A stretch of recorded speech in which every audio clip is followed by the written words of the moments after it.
Friends, welcome back. तो friends, अभी की न्यूज है, अफगानिस्तान में किसने किया फाइटर प्लेन से हमला, उड़ गए तालिबान के होश।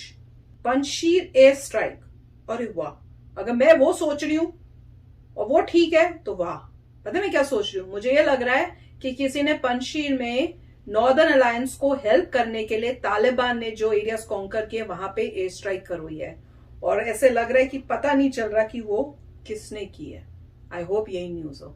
चल वीडियो शुरू करते हैं, पर वीडियो शुरू करने से पहले अगर आप चैनल पर नए हो और आपने अभी तक सब्सक्राइब नहीं किया तो जल्दी से पहले सब्सक्राइब के बटन और बेल आइकन को क्लिक कर लो ताकि आपको हमारे सारे न्यू वीडियोस के नोटिफिकेशन मिल जाए जैसे हम अपलोड करें। अगर आपको वीडियो पसंद है प्लीज लाइक एंड शेयर। चलिए शुरू करते हैं।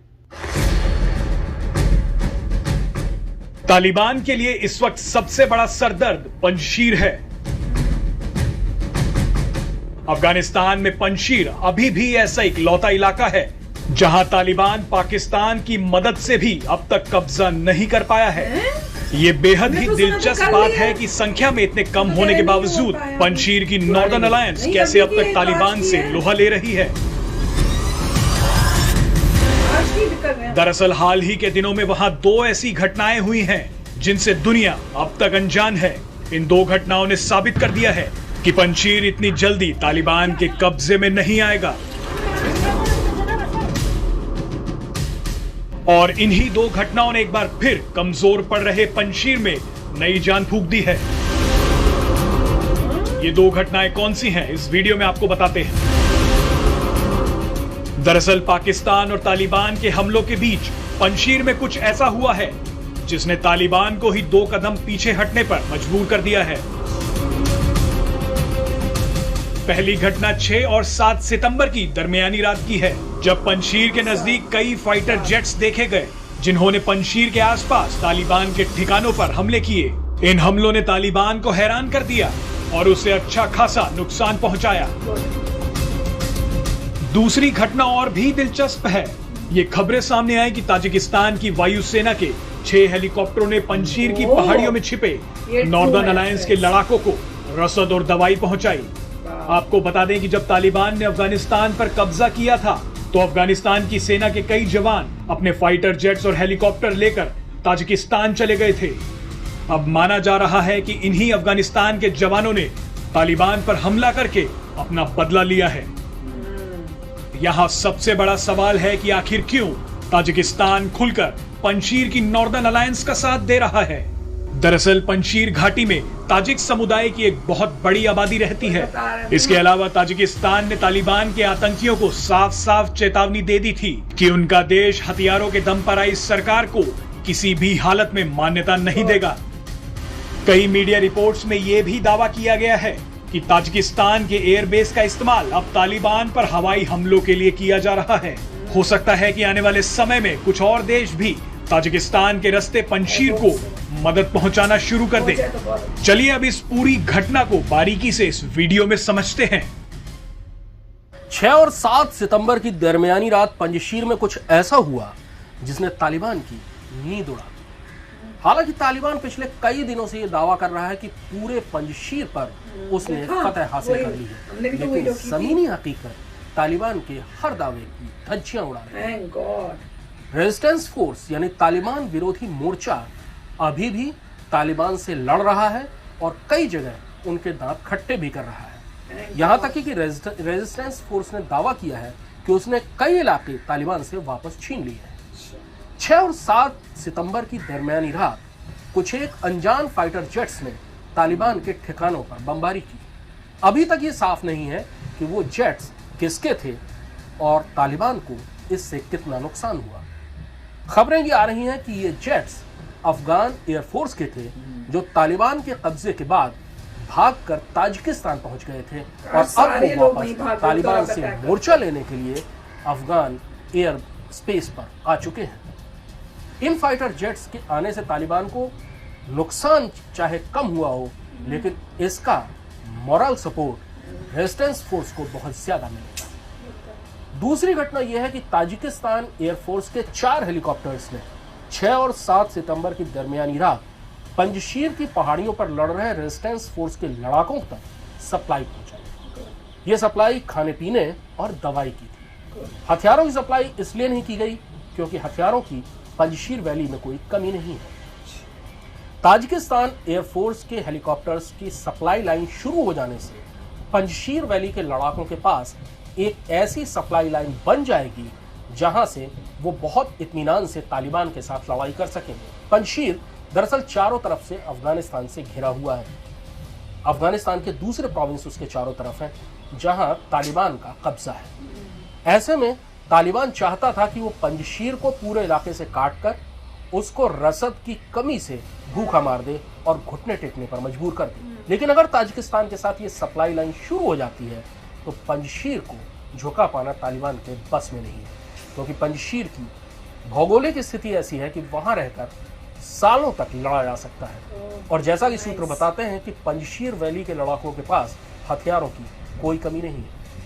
ये दो घटनाएं जो 6 और 7 सितंबर की दरमियानी रात हुई, ये बताने के लिए पर्याप्त है कि पूरे अफगानिस्तान पर फतह करना तालिबान के लिए फिलहाल बहुत दूर की कौड़ी है। पंजशीर वैली वो इलाका है जिसे न रूस झुका पाया न अमेरिका, और शायद तालिबान अपने दूसरे दौर में भी पंजशीर को पूरी तौर पर न झुका पाया।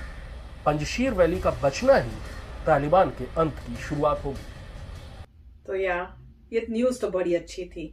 हस्बैंड कह रहे थे पुरानी न्यूज है। मैंने कहा कैसे पुरानी, आज की न्यूज है भाई, आज की आपने सजेस्ट की है तो पुरानी कैसे हो गई। तो मेरे को डबल चेक भी करना पड़ा था कि ये पुरानी ना हो, और सच्ची में पुरानी नहीं। और उन्होंने बोल भी दिया कि 6 और 7 की रात की, मतलब जब 6 की रात थी और 7 की मॉर्निंग शुरू होने वाली थी, ये तब की बात है।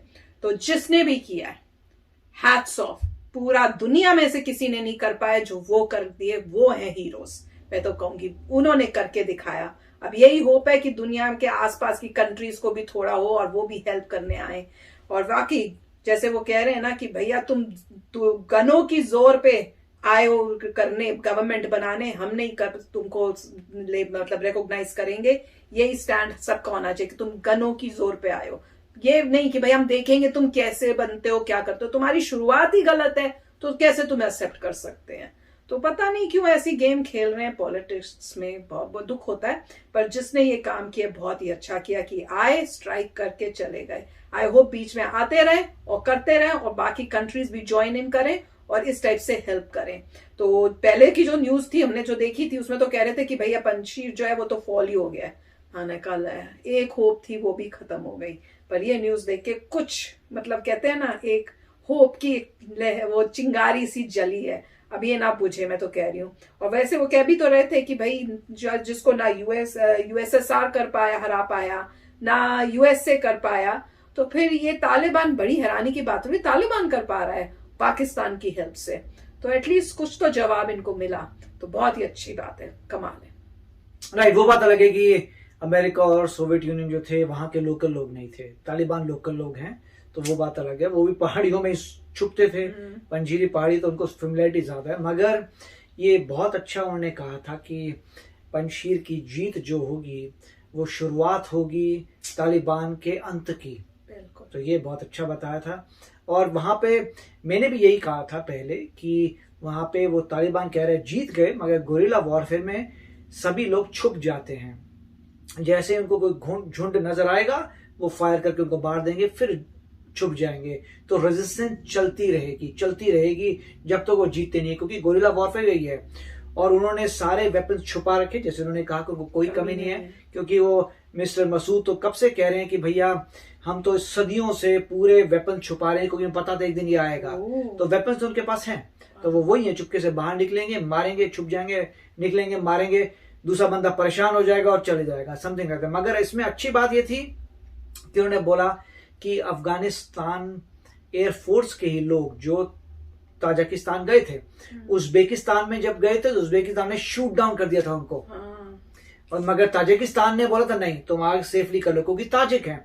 तो बहुत अच्छी बात है कि ताजिकिस्तान में, तो ताजिकिस्तान बोलेगा देखो भैया मैं कुछ नहीं कर रहा, मेरा ये एयरबेस है, यहाँ पे अफगानिस्तान के जो पायलट्स हैं उनको हमने लैंड करने के लिए अलाउ किया था, वो यहाँ से जा रहे हैं आगे और तुम्हें बम्बार्ड कर रहे हैं। वो अपनी उनकी फ्री विल है, हमने वहां पे उनको असाइलम टाइप का दे रखा है, वहां पे से ऑपरेट कर रहे हैं वो लोग। और इसलिए आप ये नहीं बोल सकते ताजिकिस्तान ने अटैक किया है।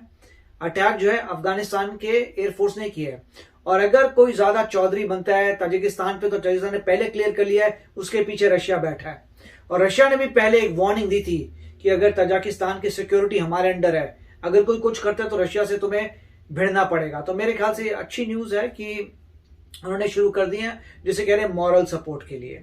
और सप्लाई लाइन्स का मतलब ये होगा कि वहां से एयरप्लेन्स आएंगे, उनकी जो डेजिग्नेटेड जगह होगी वहां पे ड्रॉप करके चले जाएंगे, खाना और जो भी मेडिसिन, खाना और जो भी है आर्म्स एम्यूनिशन, अगर कम भी पड़ते हैं, कोई स्पेसिफिक चीज चाहिए, सब ड्रॉप करेंगे, निकल जाएंगे। उससे सप्लाई लाइन उनकी जिंदा है। अगर सप्लाई लाइन जिंदा है तो तालिबान क्या करेगा? और अगर पंजशीर को वो नहीं कर पाते तो पंजशीर वही से ग्रो करेगा, वही 1/3 जो है नॉर्दर्न अलायंस एटलीस्ट उतना तो आएगा और आगे एक्सपैंड होगा। इसीलिए वो कह रहे हैं कि अभी अगर उनकी थोड़ी सक्सेस आती है तो आई एम श्योर जितनी भी spy agencies in the world हैं, कोई ना कोई डेफिनेटली उनकी हेल्प करेगा, उनको मटेरियल देगा। हो सकता है वो थोड़ा शुरू हो गया। और अच्छी बात ये थी कि ताजिकिस्तान ही अपने ताजिक लोगों की हेल्प कर रहा है। वेरी नाइस, दिखा दिया अपने ही अपनों की हेल्प करते हैं, सबूत यहीं पर है। तो चलो फ्रेंड्स, चलते हैं, मिलेंगे नेक्स्ट वीडियो में बहुत ही जल्द। Till then take care and bye bye. तो अगर आप मेरे इस चैनल पे नए हो तो जल्दी से सब्सक्राइब के बटन को हिट करो और बेल आइकन को क्लिक करो, ताकि आपको मेरा जब नया वीडियो मैं लगाऊं आपको उसके बारे में जल्दी से पता चल जाए।